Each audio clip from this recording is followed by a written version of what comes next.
Yang pertama ada pengertian sosialisasi. Sosialisasi adalah usaha memasukkan nilai-nilai kebudayaan terhadap individu sehingga individu tersebut menjadi bagian masyarakat. Proses sosialisasi merupakan pendidikan sepanjang hayat melalui pemahaman dan penerimaan individu atas peranannya di dalam suatu kelompok.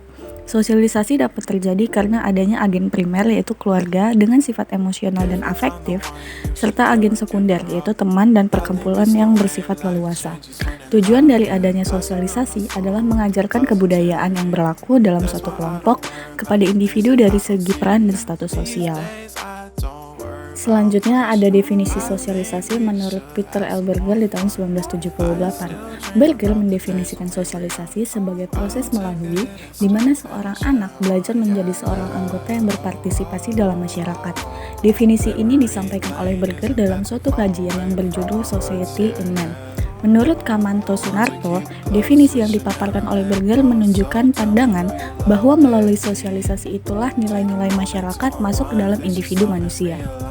Selanjutnya ada tipe sosialisasi. Tipe sosialisasi ini dibagi menjadi dua bagian, yaitu formal dan informal.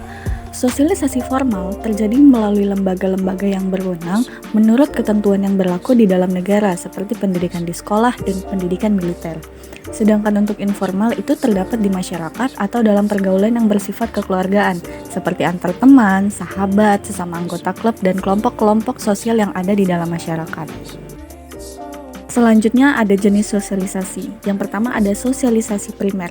Sosialisasi primer berlangsung saat anak berusia 1-5 tahun atau saat anak belum masuk ke sekolah.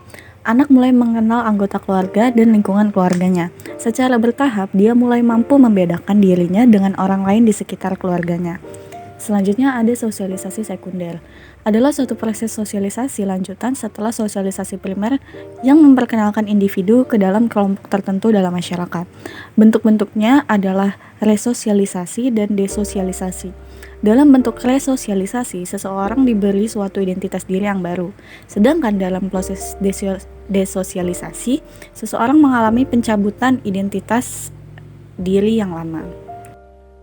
Pola sosialisasi. Pola sosialisasi terbagi menjadi dua jenis, yaitu sosialisasi represif dan sosialisasi partisipatoris.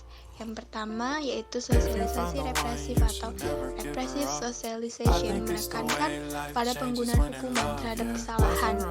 Ciri lain dari sosialisasi represif adalah penekanan pada penggunaan materi dalam hukuman dan imbalan. Yang kedua ada sosialisasi partisipatoris atau participatory socialization, merupakan pola di mana anak diberi imbalan ketika berperilaku baik. Selain itu, hukuman dan imbalan bersifat simbolik. Selanjutnya ada tahap sosialisasi. Dibagi menjadi 4 tahap, yaitu tahap persiapan, meniru, siap bertindak, dan penerimaan norma kolektif. Tahap persiapan atau preparatory stage ini dialami manusia sejak dilahirkan, saat seorang anak mempersiapkan diri untuk mengenal dunia sosialnya, termasuk untuk memperoleh pemahaman tentang diri. Pada tahap ini juga, anak-anak boleh melakukan kegiatan meniru meski tidak sempurna. Yang kedua ada tahap meniru atau play stage. Tahap ini ditandai dengan semakin sempurnanya seorang anak menirukan peran-peran yang dilakukan oleh orang dewasa. Pada tahap ini mulai terbentuk kesadaran tentang nama diri, nama siapa orang tuanya, kakaknya, dan sebagainya. Yang ketiga ada tahap siap bertindak atau game stage. Peniruan yang dilakukan sudah mulai berkurang dan digantikan oleh peran secara langsung dimainkan sendiri dengan penuh kesadaran.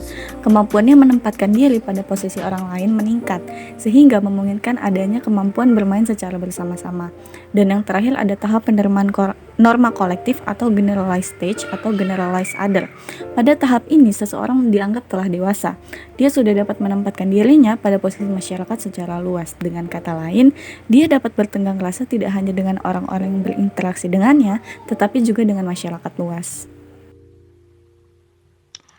Lalu ada faktor-faktor yang mempengaruhi terjadinya sosialisasi, yaitu pertama, kematangan fisik, yang kedua, sarana sosialisasi, dan yang ketiga, keinginan yang kuat untuk bersosialisasi. Lalu ada agen sosialisasi.